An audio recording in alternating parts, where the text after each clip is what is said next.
Hi dear students, hope that all of you are keeping fine. Here in this video, I just want to give some information regarding your syllabus for your first unit test literature in English. And before discussing the syllabus, I just want to inform and say about the attendance of your last classes. And I am very sorry to say that only very few have attended the classes and many of you have not attended the classes. And last year also I noticed the same thing when you studied in the 8th standard. Many of you have not attended the online classes, and your performance, that you know how you performed, many of you got very less marks, and I don't want to repeat the same thing in this year too. So you may watch all the classes and attend the classes very carefully. The syllabus for your first unit test, it will be from Merchant of Venice. You have to study Act 1, Scene 1 and Scene 2. And from Poem, you have to study The Cold Within and Television. The poem number 2, The Cold Within, and poem number 5, The Television, you have to study. And from short stories, you have to study two stories. That will be story number 2, Old Man at the Bridge, and story number 5, A Face in the Dark. So 6 chapters will be there for your first unit test, and you have to study all the lessons very carefully, and you must remember that in your exam. So you have gone through the poetry and you have gone through the workbook, and there you have seen many poetic devices, rhyme scheme, form of the poem. All these can be asked for your exam. So you have to clearly go through your workbook, and each and every details given about the poem or short story or the act that is given in your workbook that you have to go through. And from Merchant of Venice, you have to go through the meanings that are given there on the right side of your textbook.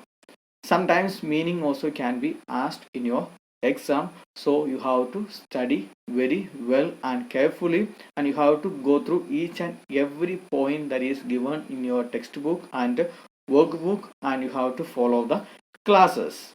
And today onwards we will start the revision, and in a day we will cover 2 lessons, okay, so that we will finish our revision before the exam. And today's class we will discuss the revision of Act 1, Scene 1 and Scene 2.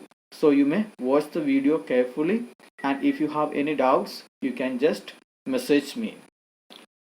And another information is about the question paper.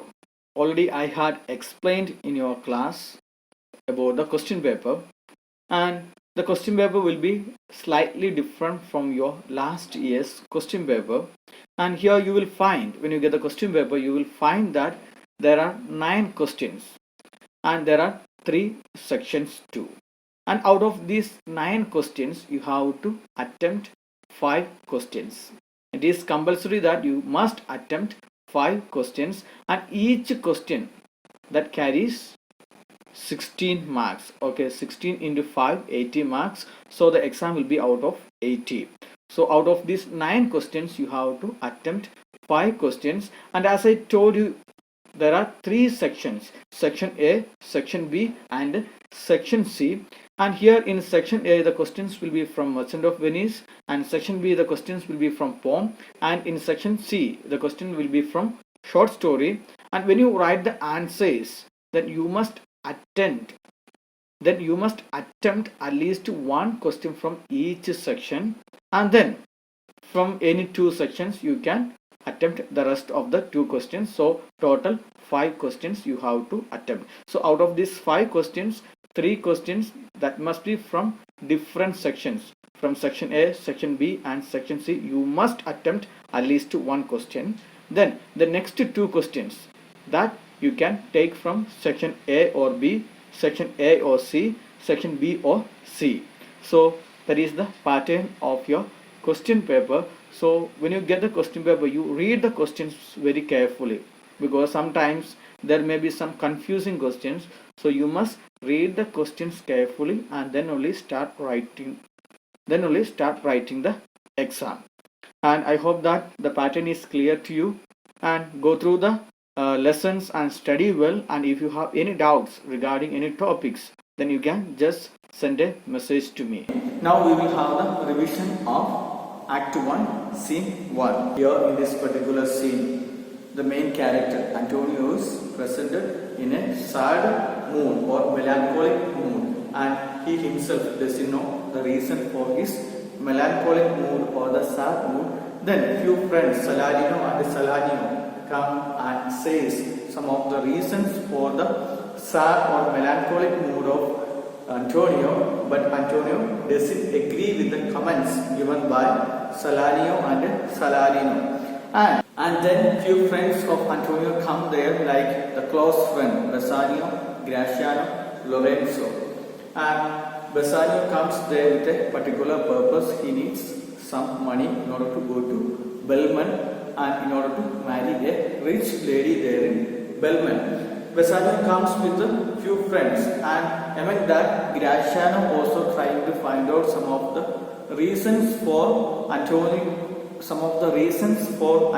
sadness, and from that we will understand the character of Graciano. Then Graciano and Lorenzo leaving the scene, and only Bassanio and Antonio left. Then Bassanio asks for some money from Antonio because Bassanio wants to go to Belmont, and in Belmont Portia lives, and Bassanio wants to marry Portia. Then Antonio says that he doesn't have any money with him, and it is better you have to ask some other money lenders and get money in the name of Antonio. And that is the end of Scene 1, Act 1, Scene 1.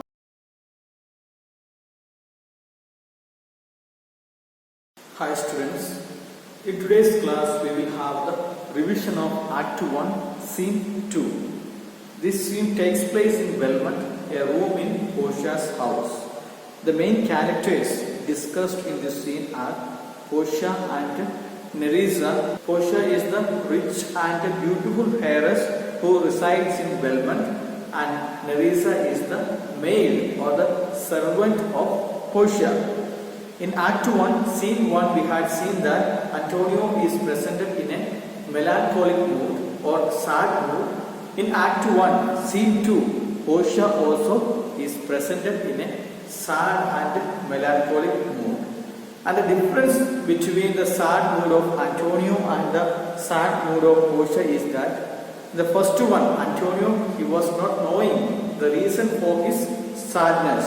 But in Act 1, Scene 2, Portia knows about her reason for sadness. And what is the reason for Portia's sadness? Because her father had devised a lottery system, a casket system, and only according to that lottery system, Portia can get married. And that is the reason for Portia's sadness. And she worries that whether she will remain as a virgin throughout her life because of the strange provisions included in the casket system or the lottery system arranged by Portia's father. So that is the reason for Portia's sadness. And in this scene we will see about different suitors, those who came to Belmont in order to marry Portia, but before attempting the casket system or the lottery system, they leave the place. The reason for their departure is that the strange provisions included in the lottery system. And through the indirect characterization of the different suitors, we will get an idea about the different suitors, those who came to marry Portia or try their luck. And through the words of Portia, we will get some idea about the different suitors. The first one is the Neapolitan prince. And what was his problem? He talks only about the horse. And the second one, it was County Palatine. And according to Portia, he is a sad person. Always he is appeared to be in a melancholic or sad mood, and he never laughs. And the third one, it is Monsieur Lee Bon. And according to Portia, he has got the qualities of Neapolitan prince and Count Palatine. That means he talks about the horse and he always very serious. And according to Portia, Monsieur Lee Bon, he is not having a quality or a personality. He adopts the qualities from the different people. And the fourth one, it is the Falcon Bridge. And according to Portia, there is a language barrier between Portia and the Falcon Bridge. The reason is that Falcon Bridge doesn't know French, Latin and Italian. And about the appearance of the Falcon Bridge, according to Portia, it is good, but there is a language barrier. And the fifth one, it is the Scottish Lord. And according to Portia, even the Scottish Lord, once he got the beat from the British people, then also he is not able to give back the things that he got. According to Portia, he is a coward. And the sixth one, it is a young German, the Duke of Saxony's nephew, and he is a drunkard. He always drink alcohol. So that is the drawback Portia finds in young German. So these all are the different characters or the suitors, those who came to Belmont in order to marry Portia, but they leave the place because of the strange provisions included in the lottery system. Then a servant, after the discussion about the different suitors, then the servant comes and says to Portia that one more person is there, a person from Morocco. So that is the end of the scene, and I hope that you understood this and you have to go through this one once again, and if there is any doubts you can ask me.